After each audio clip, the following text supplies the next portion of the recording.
Okay, welcome along to Live on Air. This evening I've got with me a well-known face for Live on Air people, and that's Stuart McAdam from Cinema Addicts. Hi Stuart, how are you? Good evening, David. Very well, thanks. Glad to be here. What's your week been like? It's been quite a busy one, but we've survived another one. Survived another one. After your review of the All Blacks, do you think that was predictive of the fact that they were going to lose to Ireland? I guess it shows you can never take anything for granted in sports that had such a good run, and coming to an end against a good, determined Irish team in Chicago is something which, fairy tales are made of. Yeah, it was. I was delighted with the result. Well, without any further ado, we're going to cut over to talking about tonight's thing, which is communications, particularly in terms of parishes. But we're also going to look at Facebook and Cinema Addicts site, as well as my Live on Air site, and do a little bit of thinking about that. Anyone that's participating who wants to add something in the chat pod, please feel free. We'll try and deal with it as we're going along, so it can be a continuous sort of thing. What I've done, Stuart, is I've picked up this week's bulletin from the East Coast Bays Methodist Parish, and I've deliberately put it at that size, so we're not talking about the bulletin per se, but we're trying to analyse what goes on in both the content and the layout and the design, and ways in which potentially this could be improved. So what you got this morning that was handed out to you would be the printed version of that, the double-sided sheet of paper. Yeah. And in fact, that's what happens every Sunday at church. Now, I decided to just have a look at this from a different perspective. And what I've done here is that I've actually blacked out the material that doesn't change week by week. And I checked this out and went back to the bulletin printed in March 2015. And though some of the content appeared in a different place, the stuff that's in black on one of the pages is actually identical week to week. Now, given the fact that there aren't a huge number of new people coming into church, those people that get handed a bulletin in church, yeah, that information is there, but I wonder whether it really needs to be there. How often do you look at the repeated information that's there every week? It's quite a rare one, actually, David.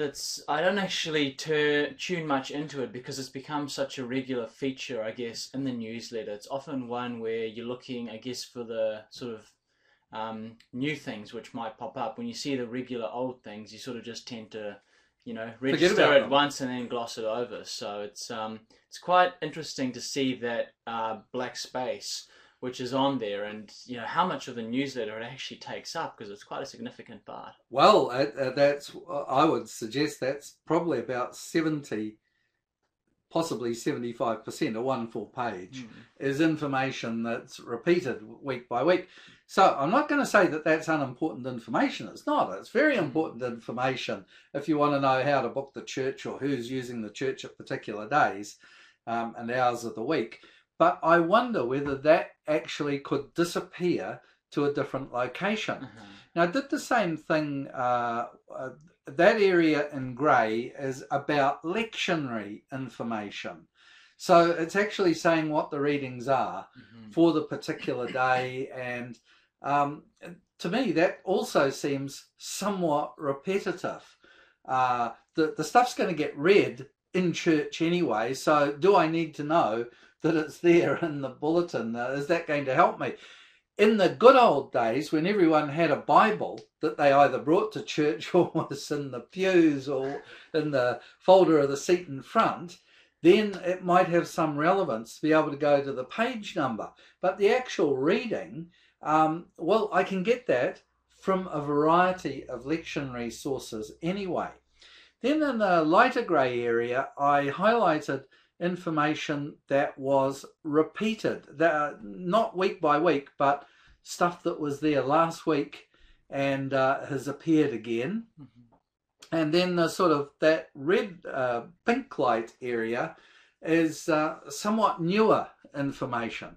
I sort of got carried away by this after a while, and then I thought, what else is going on in the bulletin? And I discovered that there were 2 notices that actually were, I believe, new information for the day. One was saying, hey, there's a change in venue, we're going to meet for coffee at such and such a place. I don't know that that needs to be in the bulletin, because it could just as easily be a verbal notice. So the 2 bits in green could have been verbal notices as opposed to written notices. So when I went through, this is how I read the bulletin.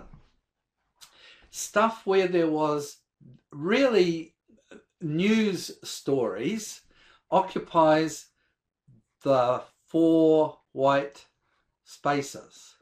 And I would like to suggest that possibly putting the repeating content would look better in the blog spot.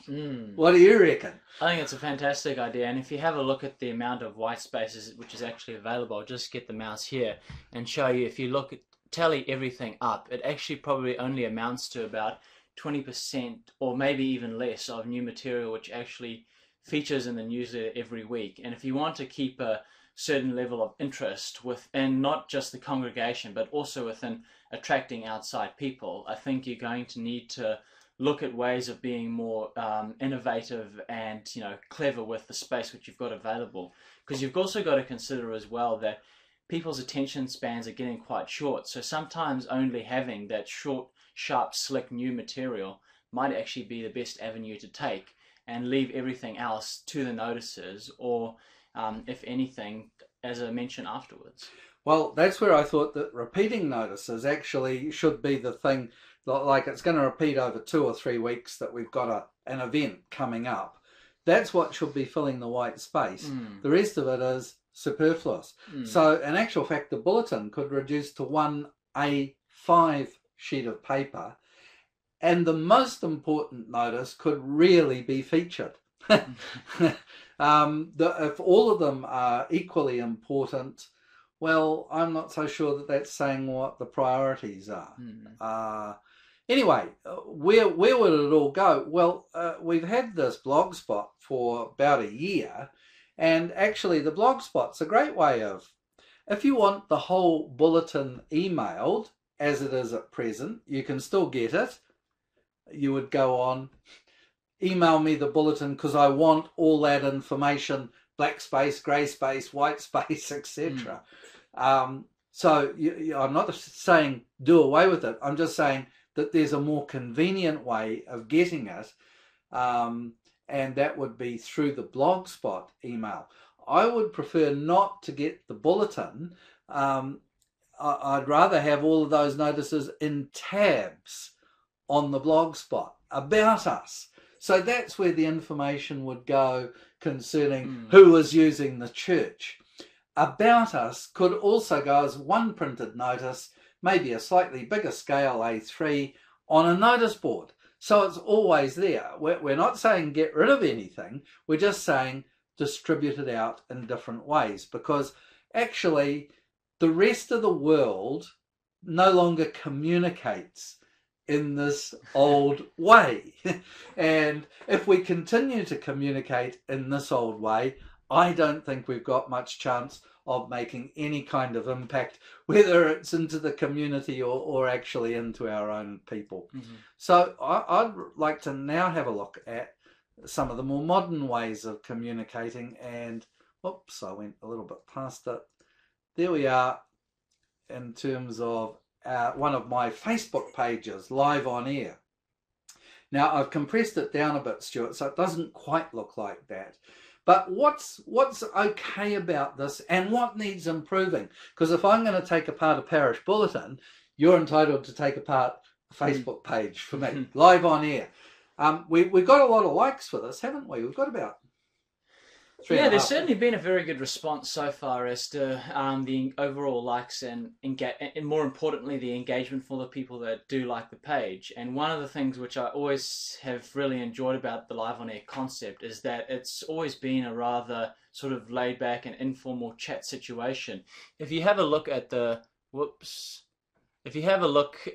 photo which is showing up there of the guy sitting down on the chair, there's somebody else there too, who registers there, and it's just sort of like a discussion and an opportunity for people to learn. So I think that effectively communicates what 1,000 words often are needed to in that situation. So it's really just that picture communicating the message as to what it is. It's got video content straight below, so anybody who appears on the page for the first time immediately starts to get an idea as to what people are looking for. And also as well, it's got its own classic Live On Air logo on the left hand side. So it's a very easy, simple layout, which also has all the other things which you need to know about right beneath the logo, with posts, videos, likes, and what Live On Air is about. So I'd like to. We've got about 3,500 people liking this Live On Air page, which transmits every single Sunday evening broadcast. Well, not quite, but it's almost done that. It's on the way to being able to do that. But if I have a look at Stuart McAdams, this isn't his website. This is the Cinema Addicts Facebook page. How many likes on this page? We've got more than 6,500. I think last time I checked it was 6,741. Okay, so what does it mean to have a like on the page? In what sense, David? If someone's liked the page, so what? What if they like the page? What actually happens? I think you start getting updates as to what type of content Cinema Addicts delivers on, and one of the things which we're really big on is delivering content which is fresh and unique and, you know, on the dot as far as movie updates go. So we'll share content on the Facebook page which is relevant to our main target audience, which is those that have an interest in independent film, those that want the reviews of the big blockbusters, and also as well some of the more light-hearted stuff like top 5 political figures on screen, which is actually one of our articles that was published yesterday. And we're seeing that we're seeing that in that particular post there, aren't we? Mm-hmm. So I just wonder if I can zoom that up a little bit bigger. And what we're going to do, I'll share that through Kiwi Connection. I'll share it into Live On Air. I'll share it in kiwiconnexion.nz, the website. So we give that some exposure. And if you see us sharing it, that means that we've liked it. Mm-hmm. But the share-like phenomena is really important, isn't it, in social media? Exactly. That's how content, videos, whatever it may be, go viral. And if people aren't sharing it, then they're not going to be talking about it. And if they're not talking about it, your message needs improving.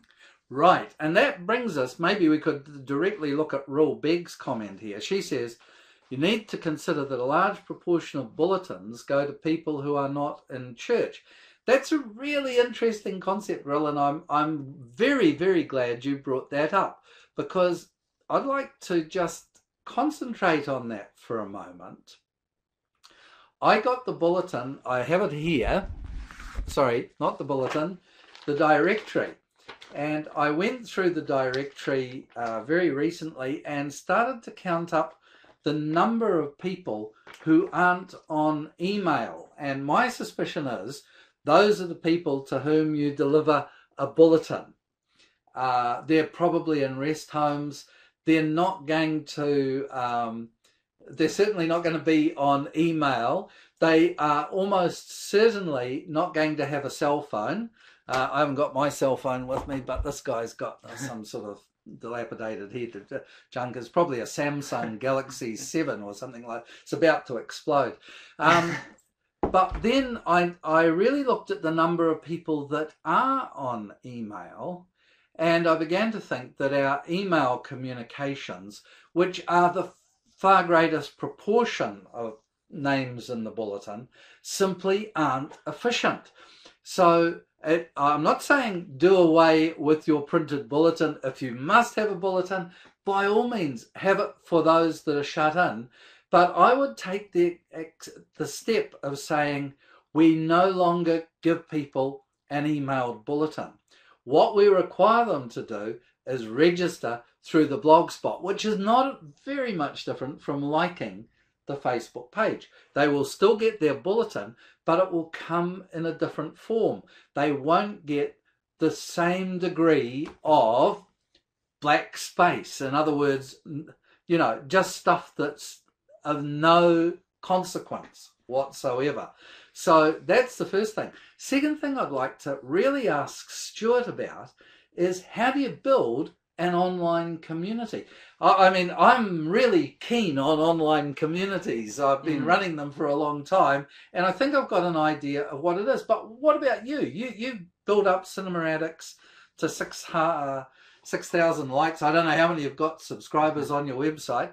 What's an online community, Stuart? I think an online community is a place where people have a general interest in a topic or activity, and they often come together to share and communicate and, absorb information which is made available through the internet and blog and website forums. And I think with Cinema Addicts, one of the things which we did was we trickle built our platforms, in that we focused first solely on Twitter, then we worked on building Facebook, then we built on creating sort of more content that would attract people, which sort of has general interests. But our initial focus first was on building quality content, and I think once we had that quality content going and that reputation, we were able to start dividing our time into other areas. Well, Stuart and I often have this major conflict of interest. I say content is king. He says, but distribution. Distribution is queen and she wears the pants. Well, I think he might be right. Distribution is everything. Ril, did we answer your question? If not, by all means, come back in. And we'll try and have another go at that. If I could say one thing about that, what Rul said, as far as the weekly bulletin, the thing which interests me the most is who's giving the talk, the Bible passages, and also as well if there's some sort of like community event, like a men's breakfast or something of that kind, which might need a discussion. I think if you keep it as simple as that and have a more elegant and classy design, very much like what you find in contemporary magazines like Vogue, Rolling Stone. The Listener magazine as well does a very good job with some of their publications, which immediately grab people and make them sort of take a sort of second to look at it again. I think would really change people's mind about the weekly newsletter. It will go from being something which you get given to being something which you're looking forward to receive. Yeah, well, what a great thing. You're given it, but you don't necessarily want it because you're not 100% sure of what it is you're being given. And I'd like to just run through what Stuart's saying by showing you a series.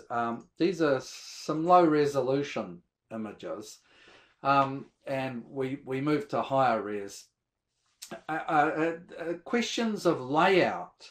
He mentioned Vogue magazine. Now, I've put together 4 numerous groups that want them. This includes online, it includes the community at Waiake. If people want them, they don't have to have them. Beautiful little desktop calendars. They sit in a CD case, well, similar to a CD case on your desk, and very high quality photographs direct from NASA in this case, and just a monthly calendar. And the text, by the way, comes from NASA as well. It's all in the public domain, so there's no copyright questions here.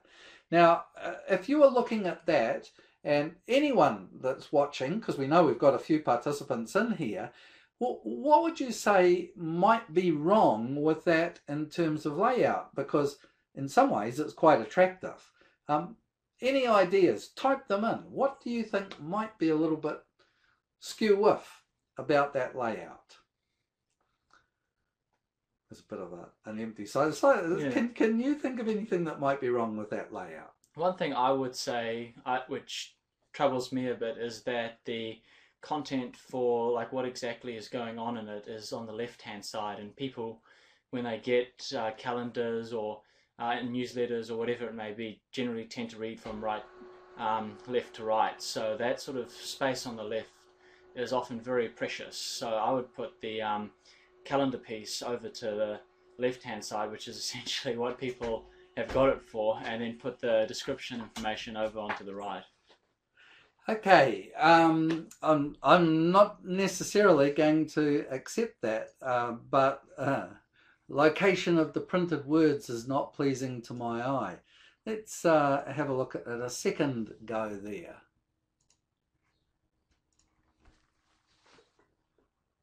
What's changed?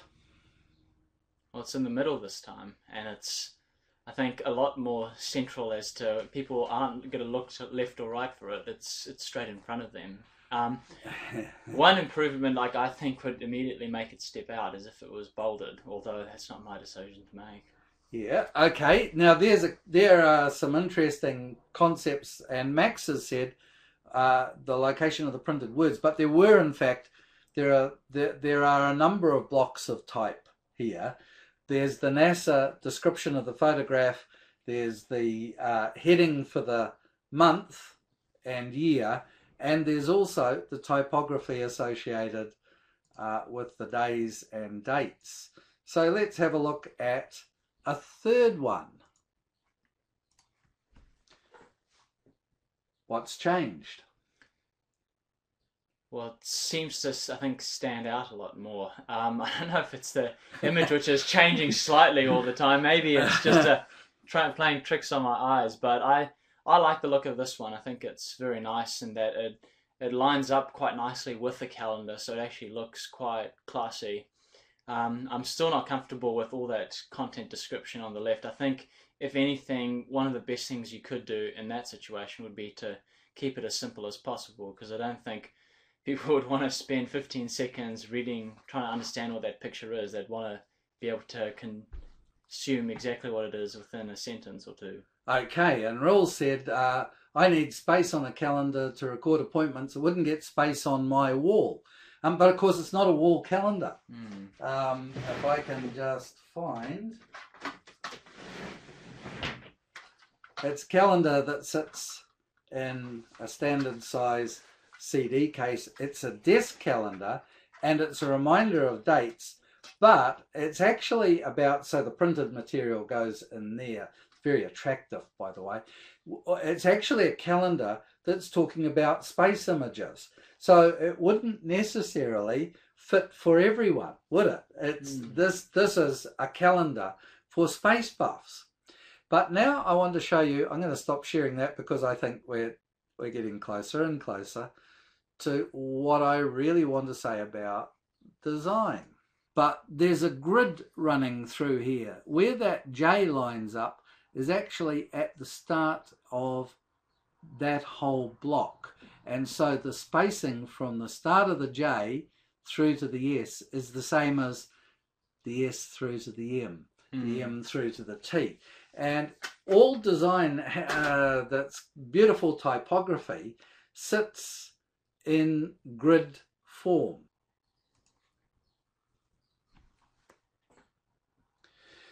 And there you can see how the calendar works throughout the year, sitting there. So you've got a whole variety of space images.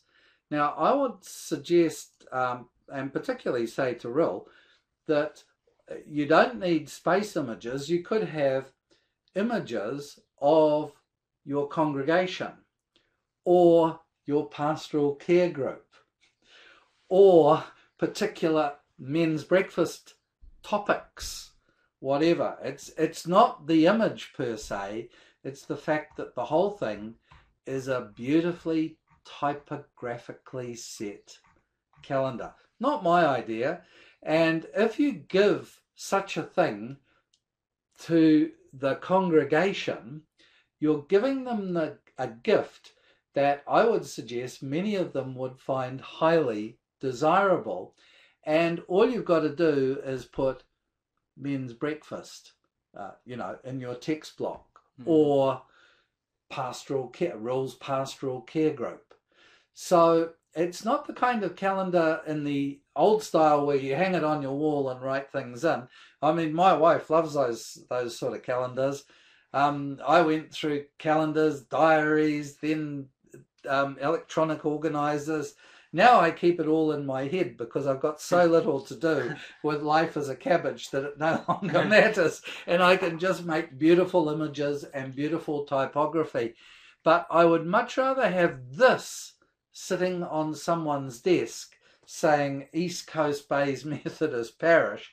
And I have a suspicion, Stuart, tell me if I'm right or wrong, you would probably quite like the PDF that could do the equivalent photo and text for cinema addicts. Make a wonderful screensaver. Be a fantastic screensaver if you gave it as a giveaway PDF so anyone could download it and use it. And in fact, that's what I'm doing in terms of trying to create my YouTube community, which now has about 260 subscribers. Now that's come about in the space of a year, 18 months, something like that. And initially I had to go around to all my family and say, subscribe, subscribe. And they hated it, so they probably have ceased their subscriptions now.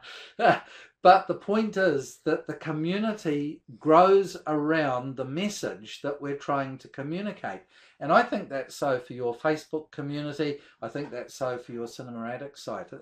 Am I on the right track there? You definitely would be. I think with anything, it needs to be, I guess, engaging. And I think nothing beats a calendar which has got that ability to draw people in and feel like they're actually a part of it and something which really just stands out to them. I think often a good title for these calendars for churches could be something along the lines of Life and Community Together as the introduction piece, and then have the rolling photos of the men's breakfast, of the worship service, prayers, guest speakers, and whatever it may be, and really just, compel people to feel like they're a part of something bigger. Yeah, I think it's that trying to communicate the idea that somehow or other we belong because we're a worshipping congregation. I don't think we belong because we're out there trying to do good in the community. I don't think we belong because we're habituated to going to church. I think we belong because if within our mission understanding we're saying we're trying to reflect the fellowship, the love, the grace of God, etc. in our common lives. You're a younger Christian than I am. Yeah, absolutely. I mean, I think it can be a challenge as well, and it's also something you need to be able to reflect properly, particularly when you're communicating in your message. If I was to try and persuade one of my friends that who doesn't go to church that they need to take this bulletin and really get taken in by it, I think most of the time it'd find its way to the bin within 10 seconds. Whereas if you're more slick and savvy with how you're communicating and simple and elegant with your design, then you could really draw people in just on that. It's actually amazing to look at some marketing messages which have really drawn people in, like, very run-of-the-mill stuff, and you wonder how people would fall for it. But they often do, with brands like Coca-Cola, with Nike, with Adidas, with Louis Vuitton, some of these high-end labels. It's really just around this message which they're communicating, which is saying we're the best, choose us. Yeah. Here's when you said about Nike and those, Vogue, etc. There is a very beautiful image from the space program. Pardon me. It's simply astronauts coming back to Earth, and yet it communicates, I think, something superb, beautiful scenery, and yet an elegance about a simple parachute. At the end of this most technological of marvels, what do we want to gently bring us back down to Earth but that parachute?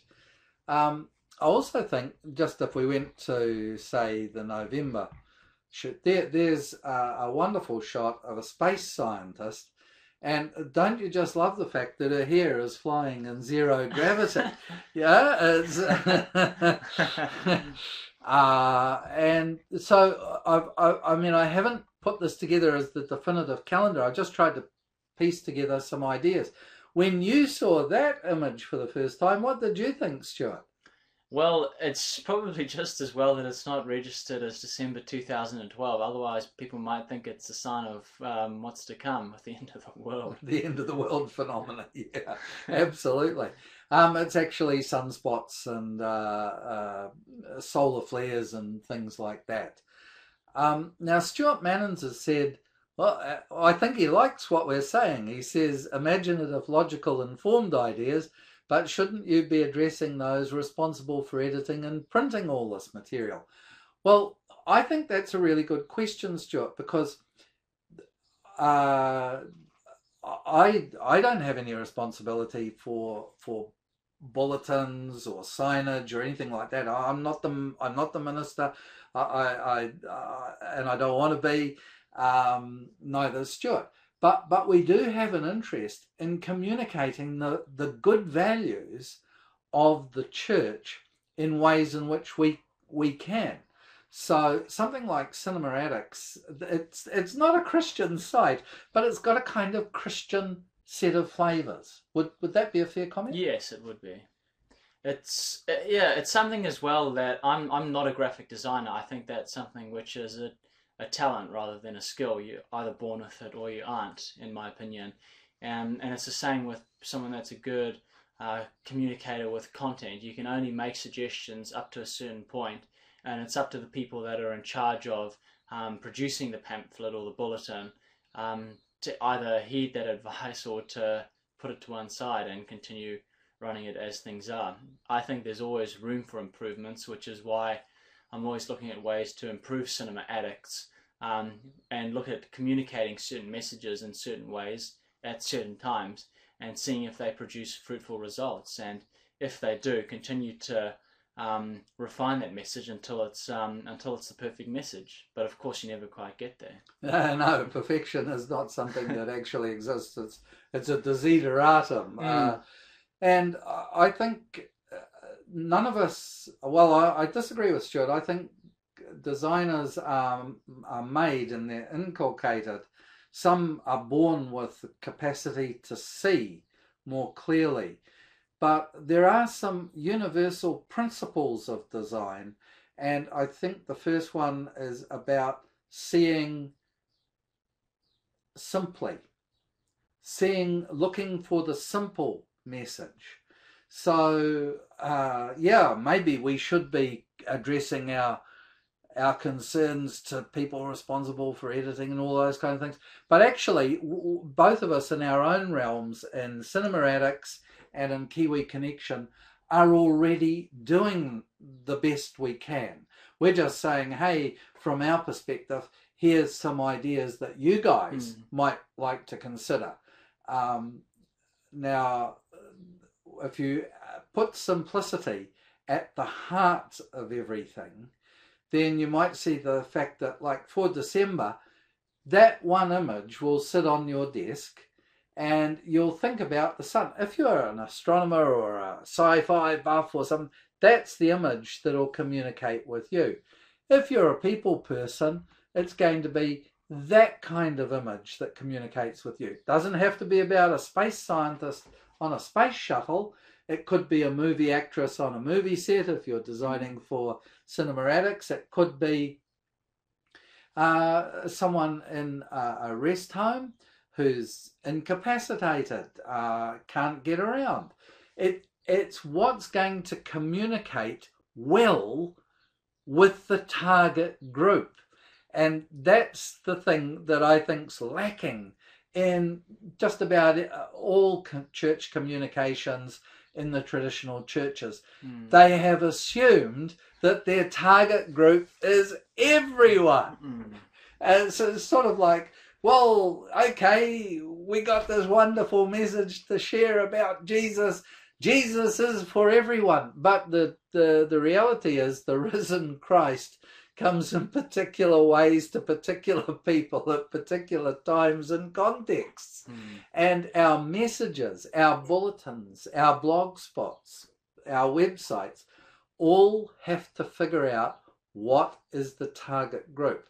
Now, Stuart's been extremely kind in coming into this, because I changed the topic on him. We were going to do movies tonight, but in the last minute I said, no, we're going to do communications, because I think it's important that particularly at the local church level, we start to improve our understanding of who the target is.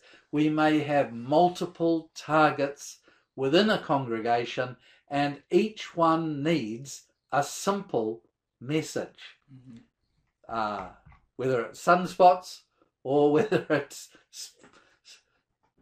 space scientists. And I think particularly when you're looking at larger church congregations out there, ones which have people from, teenagers all the way up to retirees, you're going to need to be very savvy with what exactly you're tailoring a message towards. With young people, it could often be one which works quite well, that you maybe even do like a video newsletter of the week, which they can pick up on their phone and just watch it on there. Whilst with the retirees, it might be geared towards your sort of longer content physical newsletter, which might be quite, well suited towards them, and they actually want to see everything which is happening in the week, and they're not really too confident with going through the computer and trying to find everything. It's just there in front of them. So I think having that in consideration is always something to be aware of.